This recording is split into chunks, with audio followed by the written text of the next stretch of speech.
Hello guys! Once again, this is Jonathan Norbuda and you're watching I Love Tanchong TV, a channel that highlights and celebrates the beauty of life. If you are new to this channel, consider subscribing. Click the subscribe button at yung bell notification na katabi naman ito para ma-notify kayo moving forward sa mga upcoming uploads ko. If you're using your social media like Twitter, Facebook, and Instagram, follow nyo na lang ako sa I Love Tanchong and visit my blog www.ilovetanchong.com.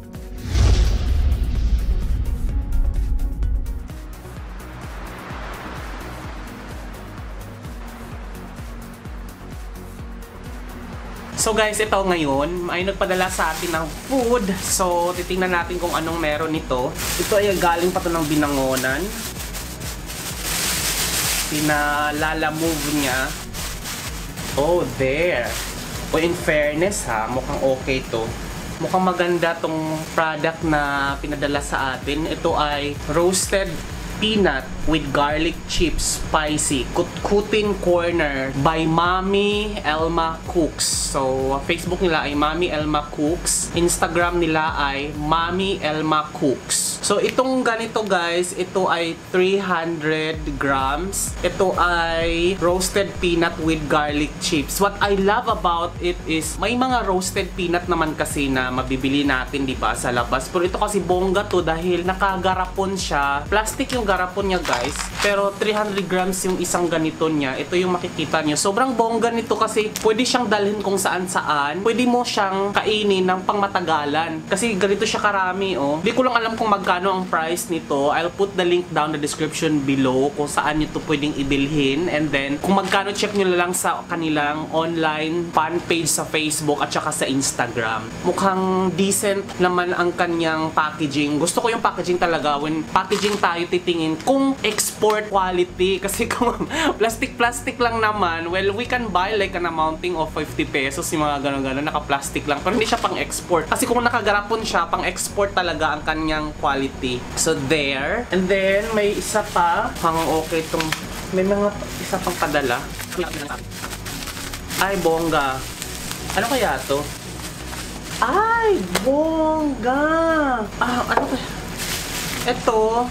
Oh, there. Ito ay Mami Elma Cooks din. Crunchy garlic oil by Mami Elma Cooks. So, ito naman ay crunchy garlic oil. So, garlic oil siya, guys. Ay, bongga to. Pang-export. Pang-export ang kanyang dating. Hindi ko alam kung magkano talaga to. Pero kung, ayan, kung bibili kayo, I'll put the link down in the description below. Bongga to. Garlic oil siya. Kasi may mahilig ako magluto-luto, diba? So, ito perfect to, guys. Itong garlic oil nila ay kulay violet ang kanilang motif. Crunchy kasi siya. So, may oil siya, pero crunchy daw ang kanyang pagkakabuo-buo. Bongga to. Bibili ako ng siomai, tapos ito yung gagamitin nating sausawan with toyo. Ay, nako, naka-perfect nito talaga, promise. Gamit ko to pang matagalan to, siguro abot to ng ganito mga 2 buwan sa akin. Ako lang mag-isa magkukonsumo. Tapos, next on the line, Mami Elma Cooks pa din. Ito naman ay crunchy garlic. Mami Elma Cooks pa din. Ito, ilang grams kaya tong ganito? Wala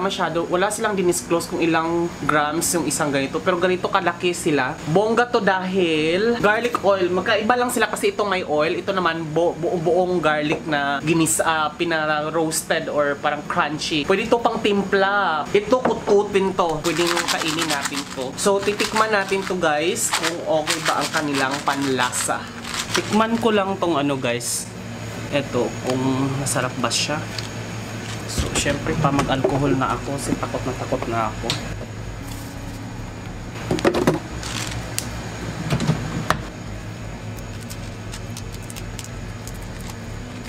Naka-sealed siya. Ay, bongga. Okay, may halo na pala siyang garlic tsaka peanuts. Kasi nga, peanut with garlic nga siya eh. Sarap.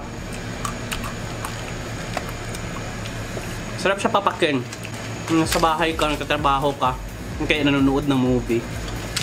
Ang ganito pa naman, kaya ko lang ubusin ng isang upuan to.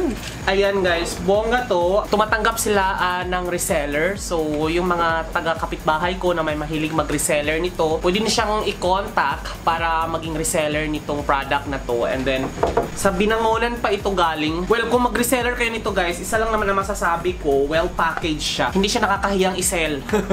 Hindi siya nakakahiyang i-resell kasi maganda. May mukhang entrepreneur ang nagluluto nito kasi importante ang packaging talaga. Promise, I'm telling you. Kasi maganda siya i-post sa online. Alam mo, kung lalo na pag ang storefront mo ay online, ang labanan dyan, picture, kasi wala kang physical store. And then when the product arrived on the right on your door, matutuwa yung ano mo, kasi 'di ba, ang tao ay visual tayo. So pag okay ang kanilang packaging talaga, gusto ko yung packaging talaga, pag-layout, pag gusto kong kung hindi lang ako mag-busy, mag-reseller ako nito eh. Natuwa talaga ako, lalo na tong mani. Yan, so hindi siya nakakahiyang i-resell. Hindi siya nakakahiyang i-resell, honestly. Perfect. So there, thank you so much for watching guys. Bye!